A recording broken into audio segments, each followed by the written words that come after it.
Otep à tous, bien-aimés frères et sœurs.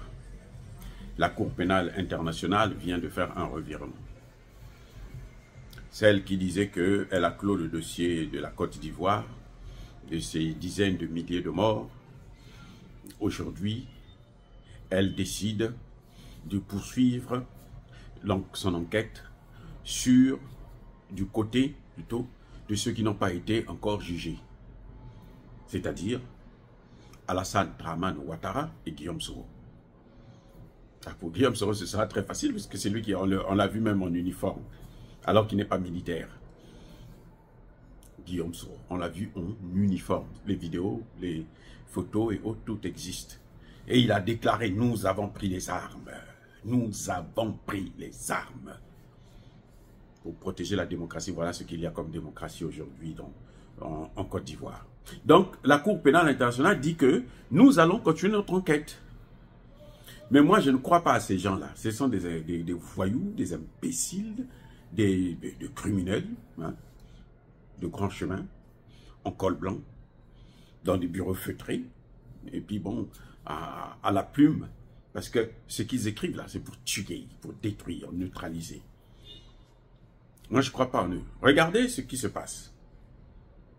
S'ils voulaient mener l'enquête du côté de l'opposition de l'époque, c'est-à-dire Alassane Ouattara et Guillaume Soro, ils auraient pu déjà délivrer des mandats d'arrêt. Alassane Ouattara, bien que président, en ce qui concerne les crimes contre l'humanité, il n'y a pas d'immunité possible. Vous ne les avez pas vus délivrer un mandat d'arrêt contre Vladimir Poutine? Pourquoi ils n'ont pas délivré un contre Alassane Ouattara? Ok, bon, Alassane Ouattara est président, on ne veut pas le gêner parce qu'il est en train de faire nos intérêts. Et Guillaume Soro? Mais vous savez pourquoi ils n'ont pas poursuivi Guillaume Soro? Jusque-là, il peut se balader librement sans s'inquiéter de quoi que ce soit. Vous savez pourquoi? C'est parce que Guillaume Soro continue à leur servir.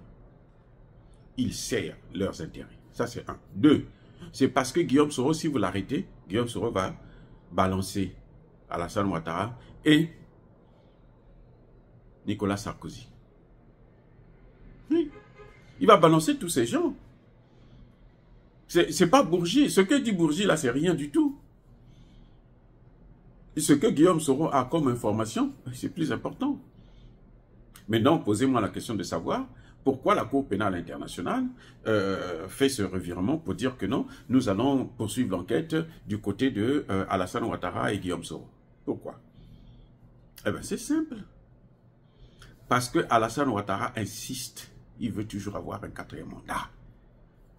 Et il a besoin de la caution des Occidentaux parce que ce sont eux qui l'ont mis là.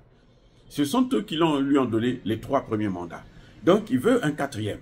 Et eux, ils ne veulent pas. Maintenant, ils sont obligés de faire c'est ce que vous voyez là. C'est ce qu'on appelle un chantage juridique et politique. Okay. On est en train de faire du chantage à Alassane Ouattara. Ils ont tous les dossiers. Ils ont tous les documents. Ils savent que c'est Alassane Ouattara et Guillaume Soro qui ont commis des massacres. Puisque, comment on l'appelle, Laurent Gbagbo a été libéré. Il n'a rien fait. Et il savait qu'il n'avait rien fait. Pourquoi on l'a amené à La Haye? Je vais vous dire pourquoi. On a amené Laurent Gbagbo et Blé Goudé à La Haye, en tout cas notamment Laurent Gbagbo à La Haye, parce que Laurent Gbagbo devrait être hors Côte d'Ivoire. Mais c'est ce que Sarkozy avait proposé à Gbagbo. Il a dit non, accepte de donner le pouvoir à Alassane Ouattara, notre pion, et puis nous on te trouve un poste. Barack Obama lui il n'y avait pas que Sarkozy. Obama aussi avait appelé Gbagbo pour dire, bon écoute, tu viens aux États-Unis, moi je veux te trouver un poste, tu vas enseigner à l'université. C'est ça qui s'était passé.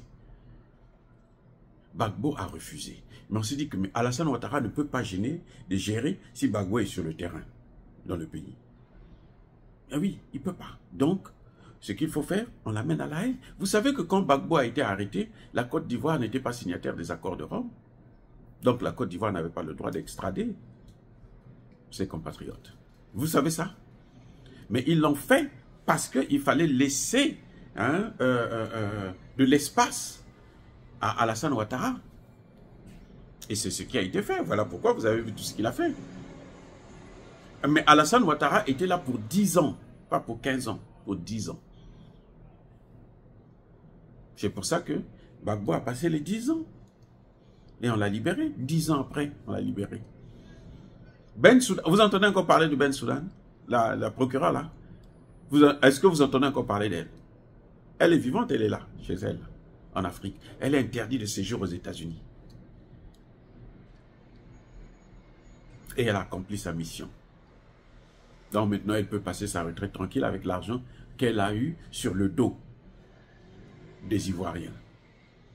La prison de Gbagbo, et puis là, le sang de ceux qui sont tombés. Vous voyez, donc c'est un peu ça. Gbagbo n'est pas allé à La Haye pour un jugement. Non, c'est pas un jugement ça. Il savait qu'il n'avait rien fait. Mais il fallait l'écarter, il fallait l'éloigner du pouvoir pour laisser Alassane Ouattara et Guillaume Soro faire ce qu'ils ont fait. Ce que vous voyez, le résultat que vous voyez là, jusqu'à aujourd'hui là, c'est ça. Maintenant, Alassane Ouattara veut continuer. Il veut rester là à vie. Eh bien, les autres qui ne veulent pas, ils ont déjà préparé quelqu'un d'autre. Eh bien, qu'est-ce qu'ils font? On est obligé de l'utiliser, de jouer sur les mêmes jeux. Il faut l'éloigner, l'écarter.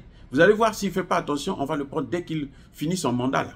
On le prend, on l'amène à La Haye. Ou bien, on va lui délivrer un mandat d'arrêt pendant qu'il est au pouvoir. Ce qu'ils n'ont pas fait depuis très longtemps, ce qu'ils n'ont même pas fait pour Guillaume Soro, qui n'est plus au pouvoir. Il n'a plus d'immunité, mais quand même, on le laisse se balader librement en Europe, partout dans le monde. Vous voyez, bien aimés frères et sœurs. Donc je crois que il faut comprendre une chose, c'est que les Occidentaux ne sont pas des amis. Être ennemi des Occidentaux, c'est dangereux, c'est fatal, comme disait l'autre. Mais être ami des Occidentaux, c'est dangereux. C'est-à-dire que vous n'avez pas le choix, quoi. Vaut mieux être loin d'eux, quitte à ce qu'on vous prenne pour l'ennemi, et puis vous allez vous battre pour protéger votre peau.